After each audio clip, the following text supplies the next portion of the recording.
Hi there. In this lecture we see Emanuel Lasker against Jackson Showalter. This is in 1893, round 3, so this is restarting the match which was from the December in the year before.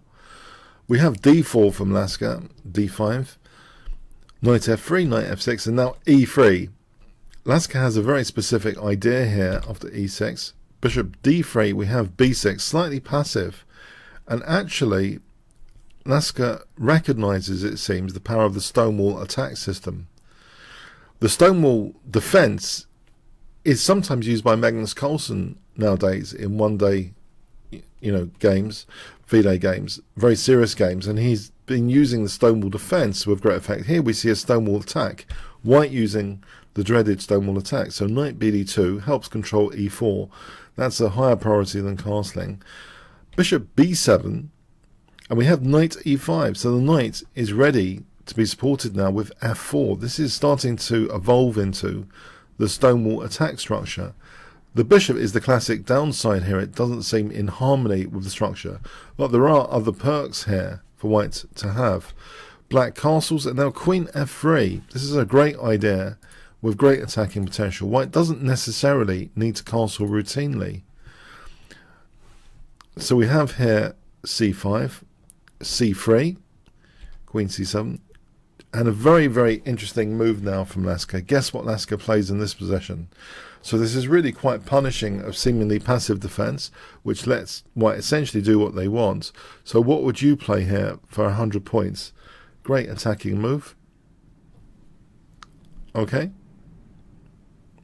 g4, yeah, try and dislodge this defensive knight. There's enough control of e4 to justify this. Here we have knight e8, and now queen h3, threatening checkmate. So g6, a concession on the dark squares. They've been slightly weakened with g6. And we have now g5.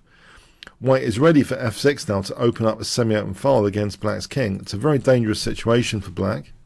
Indeed. We have now bishop takes e5.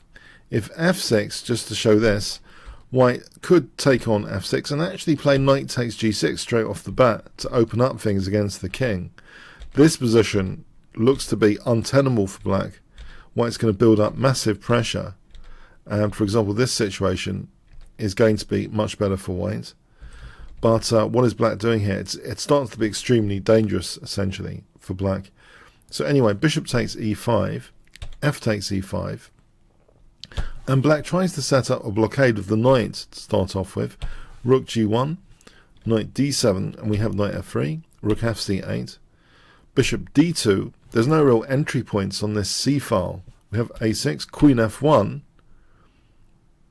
and this makes way for the possibility of h4, which would vacate h2 in this kind of maneuver.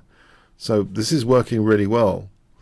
So b5, this idea, h4, so the idea now, knight h2 to g4, it's a very, very beautiful idea. c4, bishop c2, we have rook f8. It's delayed for a moment with queen h3. That eyes some sensitive points like e6. At the moment, things seem adequately guarded. But now we do have this key move, knight h2. So the knight is ready to pounce into key dark squares.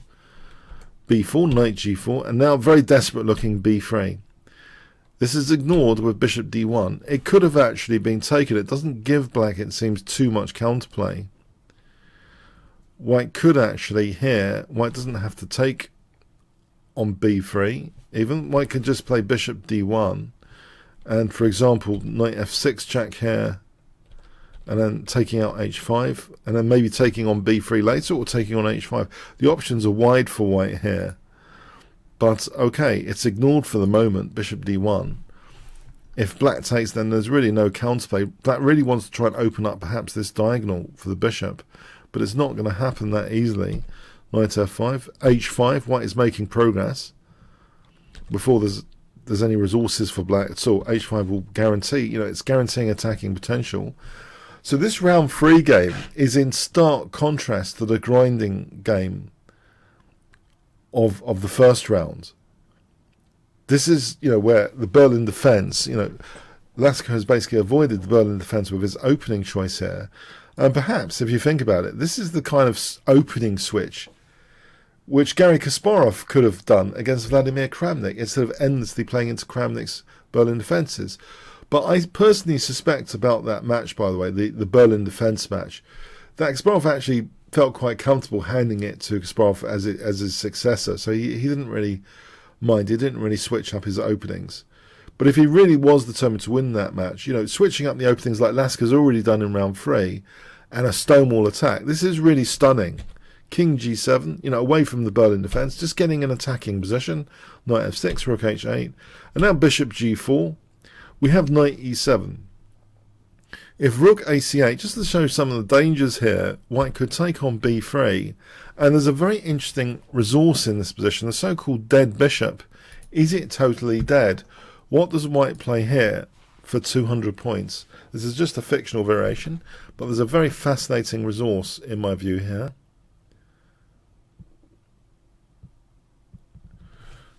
So this could actually sometimes be the hero piece, and my good friend Paul Giorgio has said that about the Stonewall defence with black. Sometimes the blocked-in bishop, whether you're playing the Stonewall defence as black or this as white, can sometimes be the hero piece. And here C4 makes it a hero. This liberating C4 at the cost of a pawn, for example, here would drop the knight. So what does black actually do? D takes, there's bishop takes A5, and that opens up the B4 square for usage.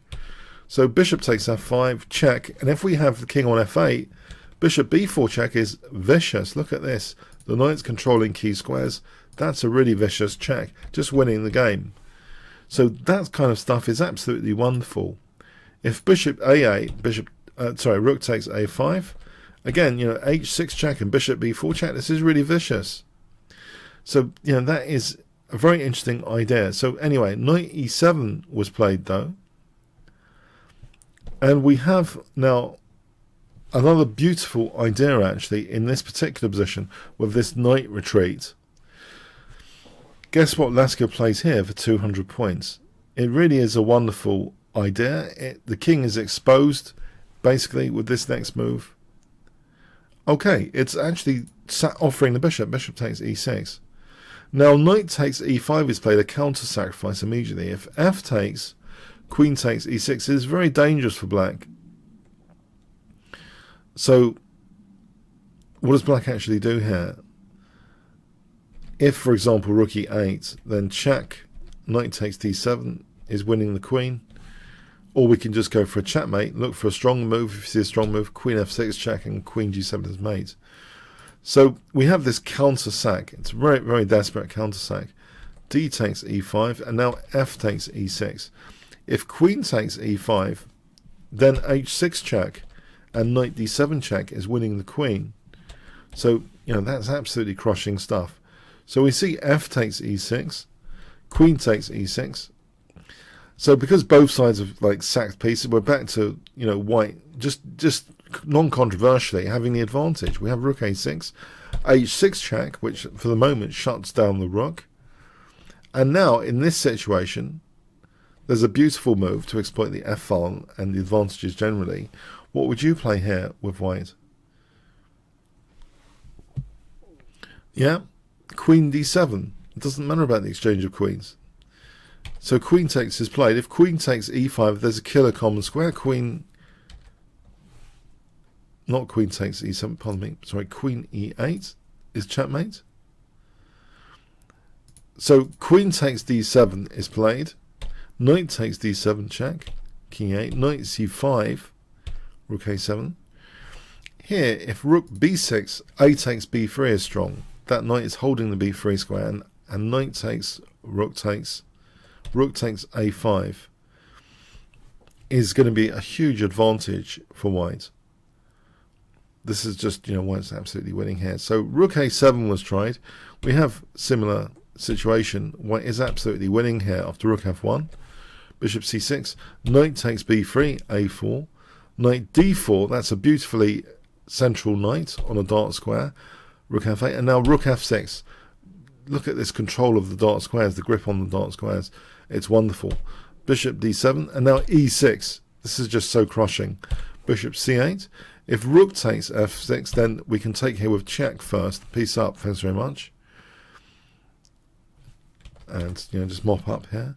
So bishop c8, we have now a final crushing blow here, knight b5, with the big threat of knight d6 check. It doesn't matter about e6 dropping, because there's knight d6 check coming to nudge the king away from the rook here. And we're also, of course, hitting this rook as well. There's a few things going on here. And if rook a6, there's things like knight c7 check. So this is a hopeless position for black. Here's one example. Rook takes, we're just taking here. So the rook's attack, the knight's attack. Yeah, we can just play even this first. Yeah, it's all pretty crushing, and then knight d6 after. You know, it's just completely crushing position, isn't it? Really, the more we look at this, the more we realise how crushing it is after knight b5. So if rook a6, there are things like knight c7 check, and then taking on a6, and then f6 is also hanging. So yeah, what does black do? It's hopeless.